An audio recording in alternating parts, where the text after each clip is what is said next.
Në fshatin e vogël ku era sillte aromën e tokës së punuar dhe gjyshërit, rinin nën hijen e arave duke rrëfyer histori të vjetra. Jetonte Ariani, një burr i qetë, i ndershëm, i rritur me parimin se familja është gjithçka. Nuk ishte i shkolluar shumë, por kishte 2 duar që punonin ditë e natë dhe një zemër që dinte të donte me sinqeritet. Ai ishte rritur me mungesën e babait dhe me nënën që kishte mbajtur shtëpinë me sakrifica. Prandaj gjithmonë thoshte: "Unë s'do t'ja bëj kurrë familjes time atë që babai i bëri nënës." Kur u martua me Elizën, një vajzë e bukur, sy shkruar dhe tërheqëse, e ndjeu se më në fund jeta po i buzëqeshte. Ai pa tek ajo ëndrrën e tij më të madhe.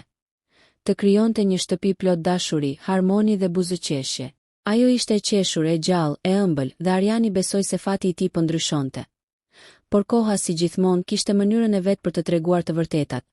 Ekonomia e dobët, mungesa e punës dhe shpenzimet e rritura e detyruan Arianin të merrte vendimin e madh.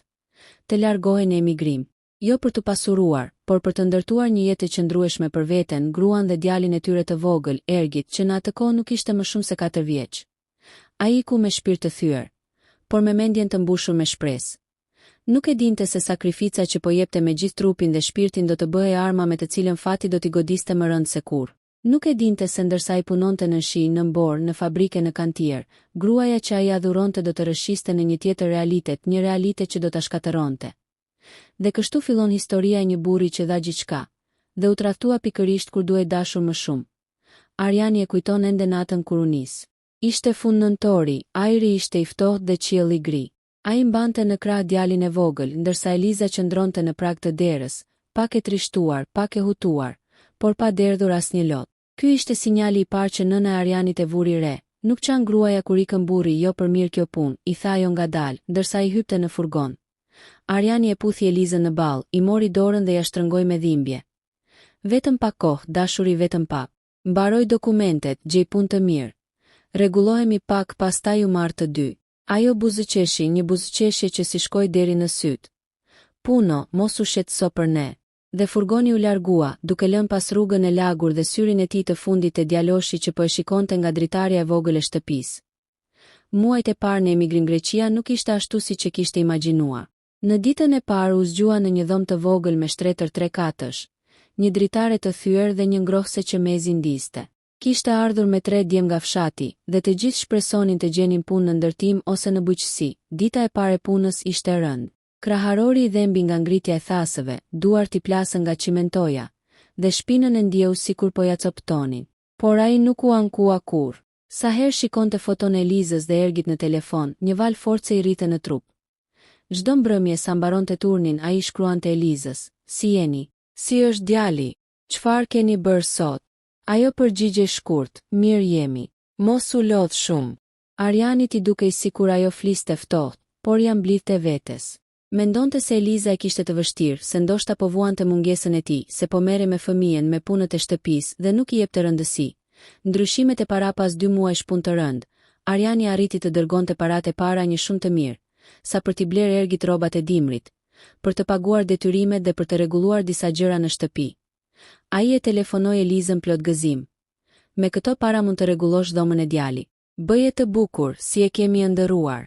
Ajo u duke çuditshme në telefon. "Po, do ta shoh. Tani jam pak e zën me çfarë?" e pyeti ai.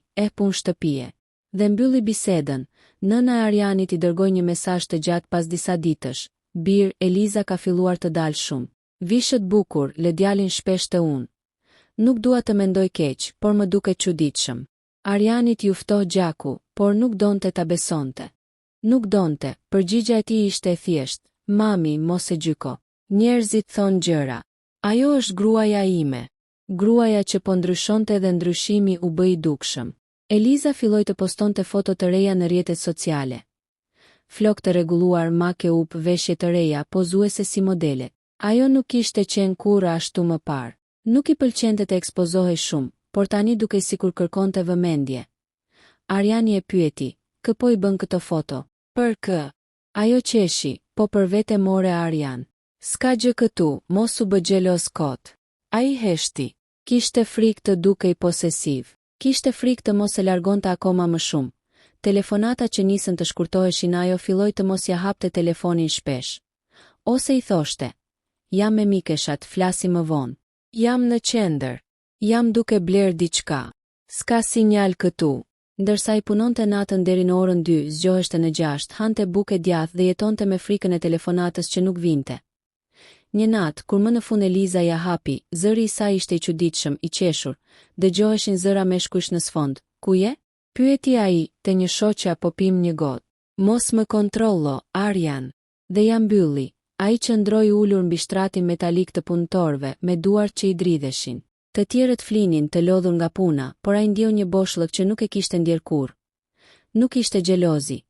Ishte frika se mos ajo nuk e donte më. Fjalët e njerëzve filluan njerëzit flasin gjithmonë. Sidomos fshati, dikush I dërgoi Arjanit një foto ku Eliza ishte në një lokal, duke pirë kafe me rroba të reja, e duke qeshur me një djalë rreth të 30-tave, të njohur për jetën e natës. Arjani u ngrit pa frym. I shkroi menjëherë. Kush është ai? Ajo ja ktheu. Unë s'kam pse të jap llogari për çdo gjë. Është kushëri një shoqeje. Flini rehat këto fjali hyn si thik. Sakrificat e tij ndërkohë Arjani punonte 2 punë. Një ditë në kantier, një natë në magazin. Flinte pak, hante pak, kursente çdo qindar. Kishte filluar të kishte probleme shëndetësore nga lodhja, por nuk ndalej. Dua të bëj shtëpinë, dua të marr Elizën dhe Ergin këtu, thoshte. Ai shikonte videot e djalit çdo natë. E shikonte se si po rritej pa të. Zëri I vogël I Ergit thoshte. Babi, kur vjen? Arjanit I merreshin syt me lot. Shumë shpejt, birë shumë shpejt. Ndërsa Eliza në sfond thoshte shpesh. Mos e mërzit babin, Ergi. Por ajo vet nuk tregonte asnjë shenjë mallëngjimi. E vërteta fillon të zbulohet një mbrëmje, ndërsa Arjani ishte në punë, I ra telefoni. Ishte kunata e tij, Arjan, duhet të vish. Eliza po gabon shumë. Po të turpëron, po ri me një djalë këtu në qytet. Të gjithë e din. Ai u ngrir, çfar po thua? Nuk dua të bëj problem, por e kam parë me sytë e mi. Ata dalin bashk, shkojnë në lokale, në makina. Nuk është më si më parë. Më vjen keq ta them. Arjani tira telefonin nga dora, nuk dinte nëse po ndjente zemërthyerje apo zemërim, por ai e dinte diçka. Nuk mund të kthehej dot. Nuk kishte dokumentet e rregulluara, nuk kishte para të mjaftueshme. Ishte I bllokuar në një vend të huaj, ndërsa gruaja e tij ndoshta po rëshiste në krahët e dikujt tjetër. Biseda që ndryshoi gjithçka, e telefonoi Elizën natën vonë. Zëri I saj ishte I qetë, shumë I qetë, po flet, ç'është? Kush është djali? Ajo u qesh lehtë, o Arjan, je lodhur shumë. Po që janë këto marrëzira? Mos më bëj budalla. Më kanë ardhur foto. Më kanë thënë. Ajo heshti. Pastaj foli me një ton që ai se kishte dëgjuar kurrë. Nëse s'të pëlqejnë foto, mos I shiko. Unë jam e lirë. S'jam robja jote. Arjani u ngrit më këmbë, sikur dikush e kishte qelluar me shkelm në kraharor. E lirë, ç'do të thot kjo? Ti e gruaja ime. Kemi jetuar të ndarë për një vit. Unë kam jetën time këtu. Ti je atje. Ç'pret? Këto fjale shkatëruan. Ai gati nuk merrte frym. Të kam punuar natë e ditë vetëm për ju. Nuk të kam kërkuar të shkosh në Greqi. Dhe ja mbylli, Arjani ra në tokë, në dyshemen e ftohtë të magazinës. Kolegu I tij grek e gjeti të ulur me duart në kokë, duke dridhur. Ai kishte punuar, kishte sakrifikuar, kishte dhënë çdo grimës të trupit të tij për dashurinë e jetës, ndërsa gruaja e tij duke se kishte zgjedhur një tjetër komfort. Dhe atë natë, Arjani e kuptoi se sakrifica nuk të shpërblen gjithmonë. Ndonjëherë të dëmton aq thellë sa nuk merr frym. Kjo ishte veç fillimi. Netët në emigrim u bën më të gjata se kurrë. Arjani nuk flinte më. Punonte me automatizëm, si një makinë e prishur që ecte vetëm sepse nuk kishte zgjidhje tjetër. Shokët e punës I thoshin, Arjan, lëre pak punën. Pushou, se do na vdesësh këtu. Por ai s'dinte si të pushonte. Çdo herë që mbyllte syt, I shfaqej Eliza duke qeshur me atë djalin tjetër. I duke sikur e shikonte djalin e tij të vogël të rritej pa baba, ndërsa Eliza jetonte një jetë që s'kishte asnjë lidhje me të. Ndonjëherë I vinte ndërmend t'i dërgonte një mesazh, t'i lutej, ta pyeste pse, si kur, por diçka brenda tij e pengonte. Ishte dinjiteti. Ai mund ta falte gjithçka, veç një gjë jo, përbuzjen. Eliza nuk kishte as respekt, as turp, as frikë se mos e lëndonte. Dhe kjo e vriste më shumë se tradhtia vet. Vendimi I madh një mëngjes të acartë janari, teksa dilte nga magazina, Arjani pa mesazhin e nënës së tij. Bir, nuk di si ta them, por duhet të vish. Të kam thënë shumë herë, tani është e sigurt. Eliza ka dik tjetër. Se fsheh më. Kaq mjaftoi që Arjani të merrte vendimin më të vështirë. ai do të kthehej. Edhe nëse humbiste punën, edhe nëse policia e emigracionit e gjobiste, edhe nëse e kthye mbrapsht në kufi ai duhej të shkonte. Duhej ta shihte me sytë e tij, duhej të përballej, duhej të dinte të vërtetën, sa do t'i priste shpatulla. E gjithë jeta e tij që prej moshës 18 vjeç kishte qenë punë, sakrificë dhe durim. Por tani durimi kishte mbaruar. Ai tha vetëm një gjë kur djemtë e furgonit e pyetën: "Po ikëm për pushime?" "Po iki për të parë nëse ka mende familje." Udhëtimi i kthimit u nis me një autobus nate. Sytë e tij ishin të fryrë, fytyra e lodhur, shpirti i raskapitur. Rrugës nuk foli me njeri. Vetëm shikonte dritaret e errta, ku ndonjëherë shfaqej fytyra e tij, e zverdhur, e plakur nga mërzitja. Sa herë autobusi ndalej, era e ftohtë i përplasej në fytyrë, si për ta zgjuar nga ajo mjegull mbytëse që i kishte mbuluar mendimet. Kur mbërriti në kakavi, zemra i rahu fort. E dinte se policia mund ta kthente mbrapsht, por fati deshi që çdo gjë të shkonte mirë. Pas disa orësh ankth, ai kaloi kufirin, sapo pa tokën shqiptare diçka në shpirt u thye. I vinte të qante, por nuk qau, njerëzit e sakrificës nuk qajnë let. Mbërritja në fshat ishte mbrëmje kur hyri në lagjen e tij. Rrugicat ishin bosh, dritat e shtëpive të fikura, dhe vetmja zhurmë ishte lehja e qemve. Ndalesa e parë ishte te shtëpia e nënës, nëna e tij, një grua e vogël e thinjur e pa në prag dhe shtangu. "Arjan, bir, u ktheve. Pse nuk më the?" Ai e përqafoi fort. Ajo e mbajti për fytyre, e pa në sy, dhe tha me një zë që kishte brenda dhe dhimbje dhe krenari: "Ke rënë shumë bir. Të ka djegur brenda ajo çu." Ai uli kokën. "Ku është Ergi?" "Te dhoma. Është fjetur." "Po Eliza." Nëna heshti. Pastaj, "Nuk e di ku është." "Që prej drekës." Arjani mbylli syt. E kishte ditur që kur mori mesazhin, fëmia që e priste pa e ditura i hapi derën e dhomës së ndenjes me hap të ngadalshëm. Ergi flinte i mbështjell me batanie, me faqet e kuqe dhe flokët kaçurela. Një lodër ishte në dorën e tij të vogël. Arjanit ju dridhën duart. U afrua, i puthi ballin dhe djalit i rodhën buzët në buzëqeshje të pavetëdijshme. "Babi," mërmëriti djali në gjumë. Arjanit ju qa zemra: "Jam këtu bir, jam këtu." Nëna u largua në heshtje, duke i lënë hapësirë. Atë natë, Arjani ndejti ulur pranë fëmijës deri në mëngjes. Nuk flinte dot. Çdo sekonde jetës së tij po i rrite para syve si një film që nuk e kishte kontrolluar kurrë. Eliza kthehet në shtëpi ishte ora 6:30 e mëngjesit kur u dëgjua dera kryesore. Hapat e Elizës, të lehtë, të shkujdesur, hyn brenda. Ajo as nuk po mendonte se ai mund të ishte atje. Kur hyri në sallon, e pa ajo ngriti vetullat u shtang dhe për disa qaste nuk tha asnjë fjalë. "Arjan?" Ai u ngrit ngadalë. "Ku ishe?" Ajo e lëvizi çantën nga krahu. "Pse ke ardhur papritur? Duhet të më kishe njoftuar." Ai e shikoi drejt në sy. "Ku ishe?" Pyeti përsëri më qartë, më prerë. Ajo uli shikimin. Pastaj ngriti mjekrën me një farë arrogance. "Isha me shoqet. Nuk jam femër që jap llogari." Arjanit ju drodh nofulla. "Nuk po të pyes si burr posesiv. Po të pyes si burr që ka punuar si kafsh për të mbajtur këtë shtëpi. Pse je nervoz? Kjo është shtëpia ime, po aq sa e jotja. Ti nuk je më këtu." "Po pse po rri me atë djalin?" Ajo u skuqa. Pastaj tha: "Nuk e të drejtë të më kontrollosh." E pas kërka pranuar vetë, tha Arjani me zë të ulët. Ajo e humbi durimin. "Po mirë, edhe sikur. Kush rri si budalla një vit vetëm? Të gjithë burrat e fshatit janë këtu me familjet. Vetëm ti i ke na le." Këto fjale shkatëruan Arjanin në mënyrë të pazakon. "Unë ika për ju. Ika që të mos mungonte asgjë.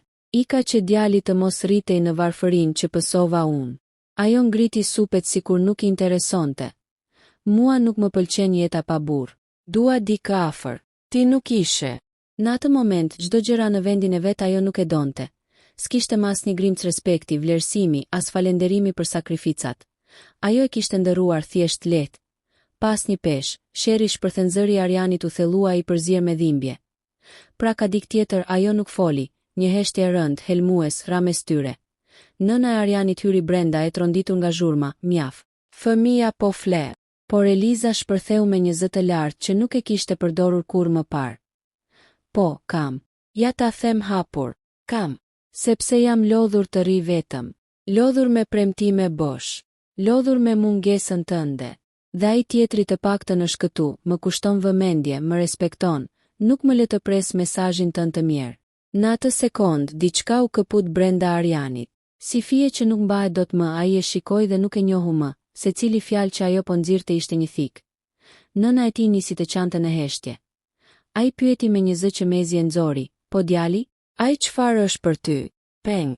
Pengi dashurive të tua? Eliza nuk u pre, djali është imi. Asgjë s'ka të bëj djali këtu. Arjanit ju erën syt. E ke quar djalin te mamaja ime natë pas nate që të dalesh me të. A ke menduar ndonjëherë se mos i mungon babai i tij? Ajo tunte kokën sikur ai po fliste broçkulla, ti ike. Unë u mësova pa ty. Kaq.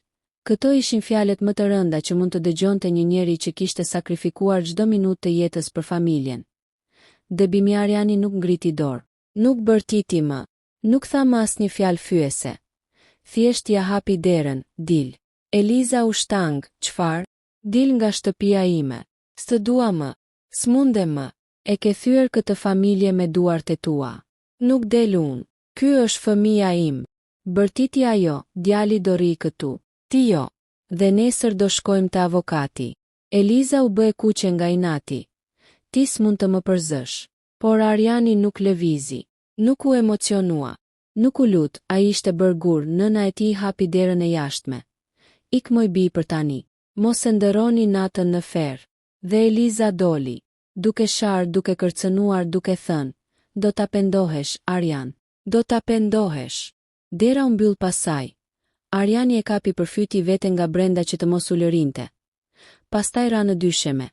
Djali u zgjua dhe vrapoi te ai. Babi, pse qan?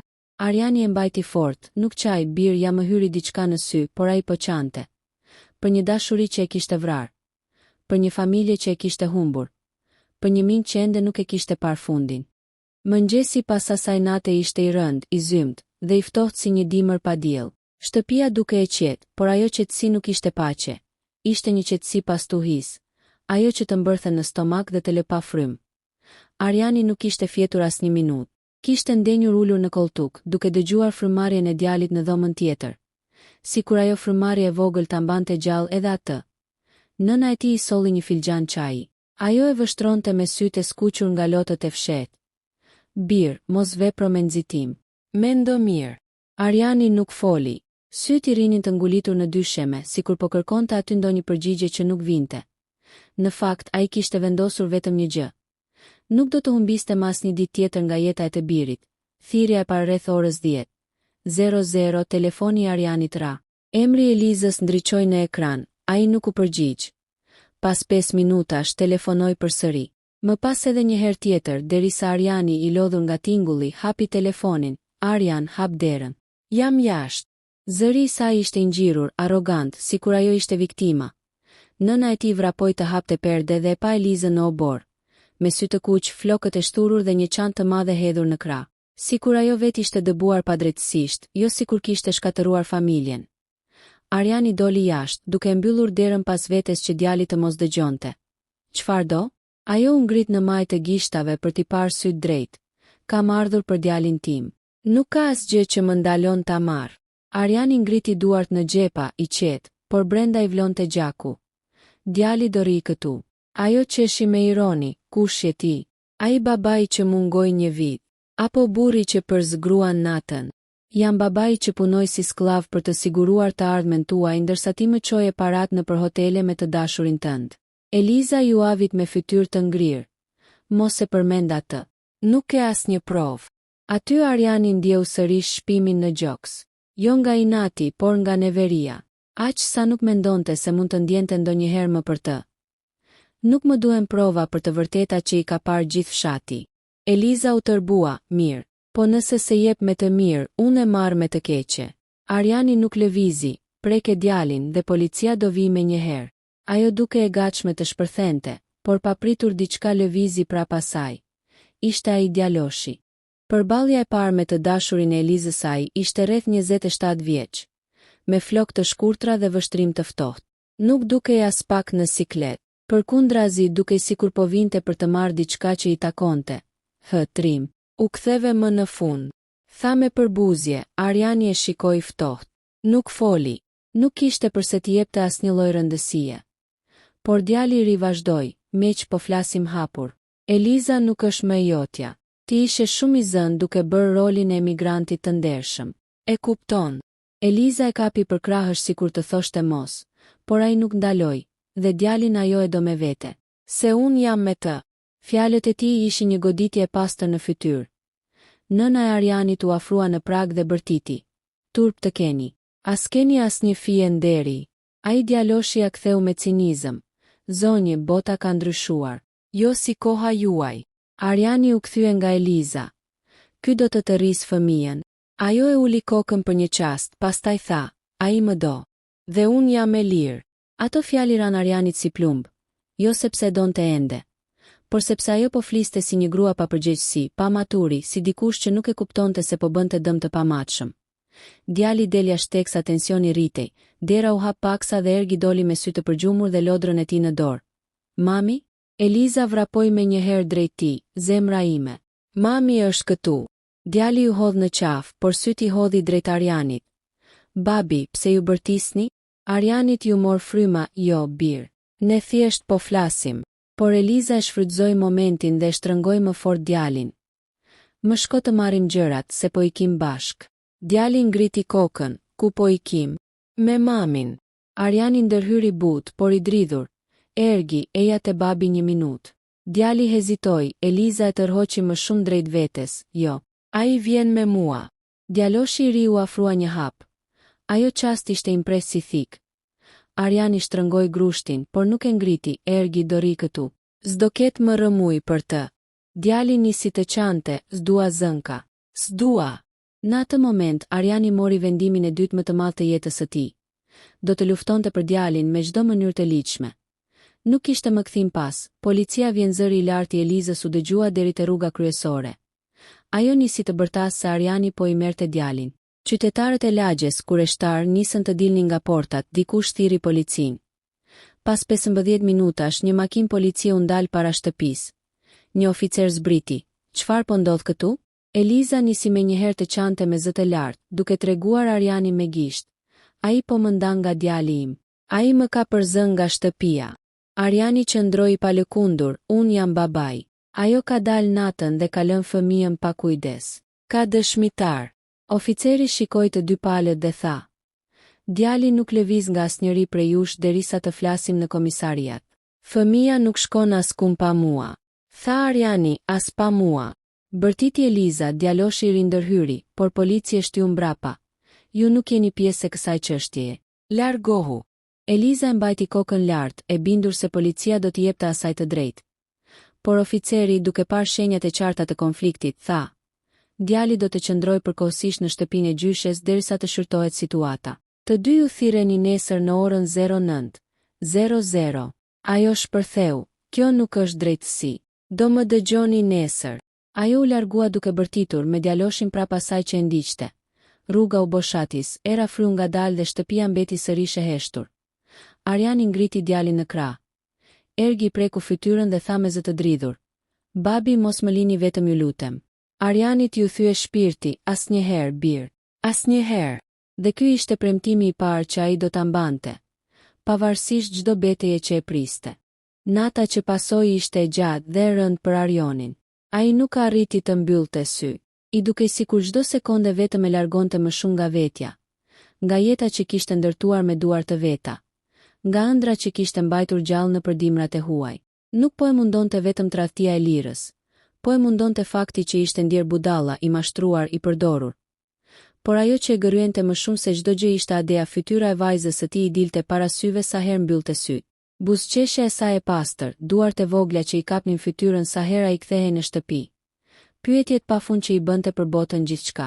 Ajo vogëlushe nuk kishte faj, por frika se ish burri i ri i lirës mund ta trajtonte keq, ta përdorte apo ta linte pas dore, i ngulitej në zemër si një thik. Në mes të asaj nate të zymt, ai doli nga shtëpia e të vëllait dhe ulte shkallët e oborrit. Frynte një erë e ftohtë, por ai nuk e ndjeu. Zhyti kokën ndërduar dhe për herë të parë pas shumë vitesh, qau. Pa ulërima, pa zë, vetëm lot që i rridnin qetë, duke i lagur duart. Në atë moment dëgjoi hapa, Arjon? Zëri Alketas, kunatës së tij, ishte i butë, ai nuk foli. Ajo ul pranë tij, mbështeti shpinën në mur dhe e la heshtin të zgjaste disa sekonda. Nuk është fundi i botës, tha ajo më në fund. për mua është. Arioni u fshi në fytyrë, por syt i kishin mbetur të kuq. Jo, është fundi një iluzioni, fillimi një jete të re. E di që dhemb, por nuk e çfarë humb këtu përveç vajzës. Fjala vajz i nguli thik zemrës, po ajo, po Adea, tha Arioni me një zë të thyer. Do luftosh, i tha Alketa, duke i vendosur dorën mbi supë. Edhe e di që ti lufton deri në fund. Se ke bërë për veten tënde, s'ke bërë asgjë për veten, por për të do luftosh si Luan. Fjalët e saj i hyn thellë. Në atë moment Arioni kuptoi se edhe nëse Lira e kishte tradhtuar, edhe nëse e kishte shkatëruar emocionalisht, ai nuk ishte njeri pa vlerë. Ishte baba, dhe për një baba lufta nuk mbaron kurrë. Të nesërmen përballja e madhekur u gdhi, Arioni nuk humbi kohë. Shkoi te shtëpia e Lirës. Nuk i dridhej më dora. Ishte i lodhur, por i vendosur troket derën. Ajo dele habitur, çfarë do? The pyet me ton të egër. Të flasim për vajzën. S'ka asgjë për të folur. Unë dhe Samiu do martohemi. Martohu me këtë duash. Por vajza është e imja po aq sa e jotja. Dhe nuk dua të rritet me një mashtrues që më ka treguar atë natë më shumë ç'duhej. Lira ngriti vetullat, ai të tregoj çfarë bëra unë. U bëre edhe ju burrat si gratë, ankoheni, qani, qeshi me sarkazëm, qeshja e saj ishte si goditje. Arionit ju dridh buza, por nuk u thye. E shikoi drejt në sy, unë nuk jam këtu as për të qeshur, as për të qarë. Jam këtu për vajzën. Dua kujdestari të përbashkët. As që bëhet fjalë. Lira ngriti zërin. Adea jeton me mua. Ti ke ikur jashtë, s'ke qenë këtu. Nuk kam qenë sepse kam punuar për ty. Për ju. Shpërtheu Arioni fqinjt hapën dritare. Lira u skuq nga turpi, mos u bëj cirk. Përshpëriti ajo me inat dhe u përpoq ta mbyllte derën. Por Arioni e mbajti. Do flasim ose këtu ose në gjykat. Por sot nuk i ki pa marrë një përgjigje. Ajo e vështroi një moment, pastaj tha me një zë të ftohtë. Shko ku të duash. Në gjykat, polici, ku të duash. Vajza rritet me mua. Pik. Dhe ja mbylli derën në fytyrë. Krisja e fundit, një vërtet tjetër del në pa Arioni u ktheu drejt rrugës. Por s'kishte bërë as 5 hapa, kur dera u hap përsëri. Ishte Samiu, Arion. Ndal. Arioni ndaloi me një lloj neverie të përzier me kureshtje. Samiu u afrua ngadalë dhe i foli me zë të ulët. Dua të flasim burrërisht. S'ka asgjë burrërore te çfarë keni bërë. Tha Arioni ftohtë, e di dhe më vjen keq. Por ka një gjë që duhet ta dish. Arionit ju ngulën syt tek ai. Lira nuk po të tradhton vetëm ty. Zemra i rahu fort, po thua? Pyeti i hutuar. Samiu uli syt. Ajo është me 2 ndoshta 3 të tjerë. Unë u përfshiva vetëm për një periudhë. Se dia që ti dërgoje gjithë ato para. Ajo e paraqiste veten si e pamundur, si e në përkëmbur. Jo si njeri me burr në emigrim që punonte për të. Arioni ngriti dorën për ta ndaluar. Pse ma thua tani? Pse jo atë natë? Është turp. Dhe kam frikë për veten. Ajo nuk është e qëndrueshme. Ka probleme me parat, me sjelljen, me fëmijën. Dua të paralajmëroj. Adea nuk është mirë me të. Ka shpërthime. E kam parë me sy. Fjalët e tij ju ngulitën në mendje. Një qarje e re u hap në shpirtin e Arionit. Jo për Lirën, ajo tashmë ishte kapitulli mbyllur, por për vajzën e tij. Ai u kthye pa thënë asnjë fjalë. Vendimi e Arioni bëhet gati për të luftuar mbrëmjen e asaj dite. Arioni ul me të vëllain dhe me një avokat të njohur të familjes. Të gjithë e dëgjuan me kujdes, ndërsa ai tregonte gjithçka. Unë dua kujdestari të përbashkët, tha. Dua të jem në jetën e vajzës. Nuk më intereson çfarë bën Lira. Miqet e saj, jeta e saj le të bëj ç'të doj. Por Adea është vajza ime. Avokati e pa me sy të sigurt, e ke shansin e fortë. Sidomos nëse sjellim prova që Lira ka sjellje jo të qëndrueshme dhe përdor paratë që ti dërgoje për fëmijën.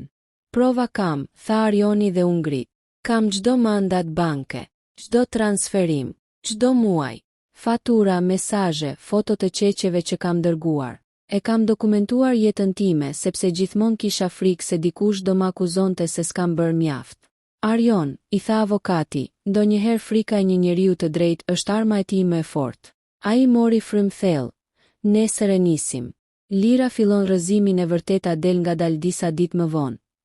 Lira mori një telefonat nga gjykata. E kuptoi menjëherë çfarë po ndodhte dhe shpërtheu në zemërim. Filloi të fliste keq për Arionin të fqinjet e akuzonte për braktisje, ndonë se ai ka qenë ai që i ka mbajtur gjallë financiarisht, kërcënonte Samiun dhe më rënda shpërthente para vajzës. Adea filloi të qante më shpesh. Nuk fliste. Nuk hante si më parë. Lira e zbraste nervin tek ajo.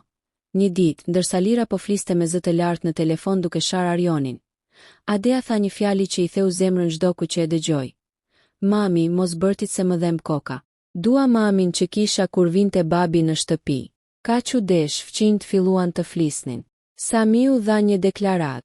Alketa e Kunata dha një tjetër. Dhe avokati i Arionit po i mblidhte një nga një. Ndërkohë, Arioni po mundohej të mbahej. Por brenda tij, një pjesë e shpirtit nuk e përballonte dot mëdhimbjen. Ai e deshi Lirën me një pastërti të rrallë, dhe ajo e kishte shkelur. Por sa herë që do bësohej e kujtonte vajzën. E kujtonte mënyrën si kapte duar dhe i thoshte: "Babi, mos shko."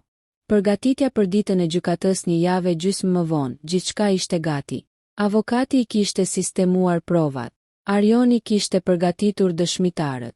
Dhe zemra e tij, megjithse e plagosur, kishte filluar të ngurtësohej. Në prag të ditës së gjykatës, ai mori një video shumë të shkurtër nga një fqinj që e njihte. Në video Lira po ulërinte ndaj Adeas dhe i tërhiqte krahun me forcë. Adele qante, Arioni e rishikoi videon 5 herë. I dridheshin duart. Lotët i rridhnin pa pushim. E shtrëngoi telefonin, por nuk e thyen, kishte mësuar t'i duroj gjërat.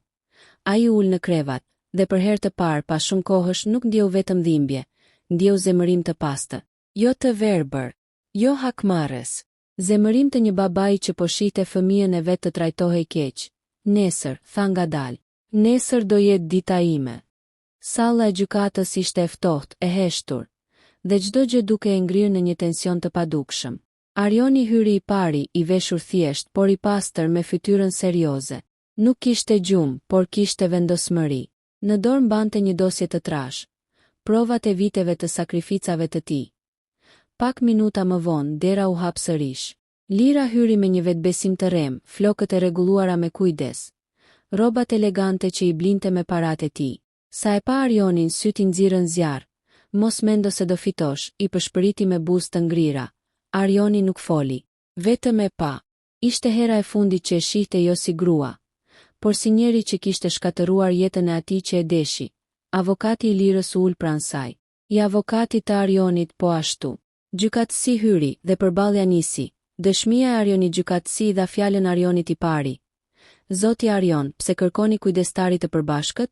Ai u ngri, e mori frymën me vështirësi, por pastaj filloi me një zë të qartë: sepse jam baba, sepse e dua vajzën më shumë se veten, dhe sepse kam punuar në emigrim pa pushim për ta mbajtur familjen time. Kam derdhur çdo qindark që fitoja për t'i siguruar një jetë të mirë.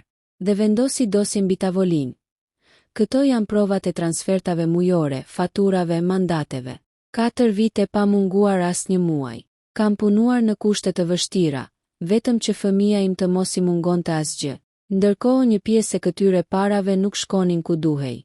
Gjykatësi i hodhi një sy dosjes.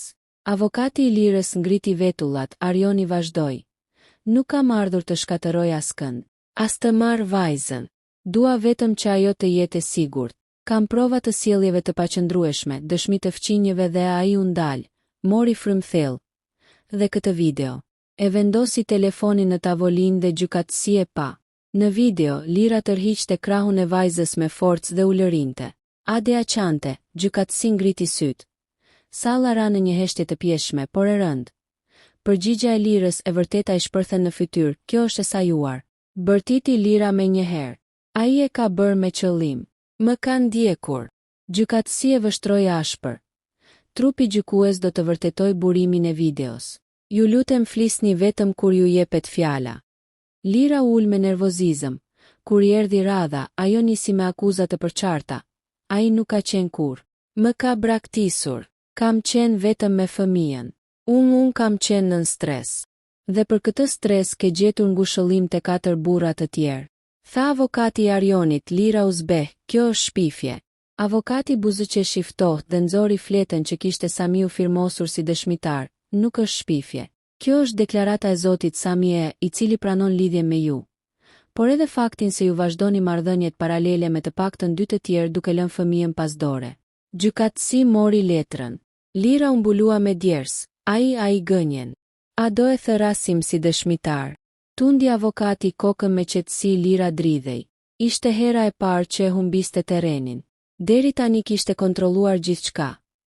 Parat, gënjeshtrat, imazhin. Por këtu çdo mask po I binte. Momenti I fundit, përballja sy më sy gjykatësi dha fjalën përfundimtare Arionit dhe Lirës. Arioni u ngri. Ju afrua Lirës dhe e pa në sy. Zëri I tij nuk dridhej më, nuk jam këtu për ty. Jo më. Ti më tradhtove, më përdore, më shkele çdo sakrificë. Por mua nuk më thyve. Sepse unë jam baba. Dhe për vajzën time do qëndroj drejt. Lira e uli kokën. Ti mund të më urresh. Mund të tallesh me mua. Mund të thuash të duash. Por një gjë ta mbash mend. Të gjitha këto vite që kam punuar, nuk I kam bërë për ty. I kam bërë për Adean. Dhe nuk do të lejoja kurrë që ajo të rritej në mes të kaosit tënd. Ai u kthye nga gjykatësi. Unë dua vetëm një gjë. Të jem baba. Dhe të mbroj fëmijën tim. Lira pshertiu me një zë që mezi dëgjohej. Ti gjithmonë ke qenë I mirë. Ndaj të kam përfituar. Kaq. Ajo e tha. Ajo e pranoi. I gjitha I risallës ndryshoi. Gjykatësi ngriti kokën, e vështroi gjatë dhe tha. Vendimi pas shqyrtimit të provave, dëshmive dhe raportit të psikologjes, gjykata vendos. Kujdestaria të jetë e përbashkët. Fëmia do të kaloj të paktën 2 ditë në javë me të atin dhe pushimet në mënyrë të barabartë. Çdo vendim madhor për fëmijën merret nga të dy prindërit. Salla mbeti pa frym, Arionit I shkëlqyen syt. Nuk e fitoi betejën kundër Lirës, e fitoi për vajzën. Lira uli kokën. Nuk ishte fjalë, gjykatësi shtoi. Zonja Lira, ju paralajmëroheni për sjelljen agresive ndaj fëmijës. Çdo përsëritje do të çojë në rishikim të kujdestarisë. Dhe goditi çekiçin, pas daljes nga sallan korridor. Lira e thiri. Arion ai u kthye. Ishte I qetë, I liruar nga çdo barr. Unë më vjen keq. Tha ajo pa e parë në sy. Ai buzëqeshi lehtë, por një buzëqeshje që kishte më shumë dhimbje se sa gëzim. Edhe sikur të vinte me të vërtet, është vonë.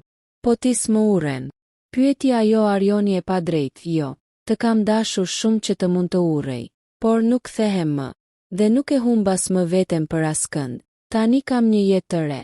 Për veten dhe për vajzën. Ai u kthye, dhe për herë të parë, pas shumë vitesh, u largua me shpinën drejt së kaluarës, pa frikë, pa breng, me liri.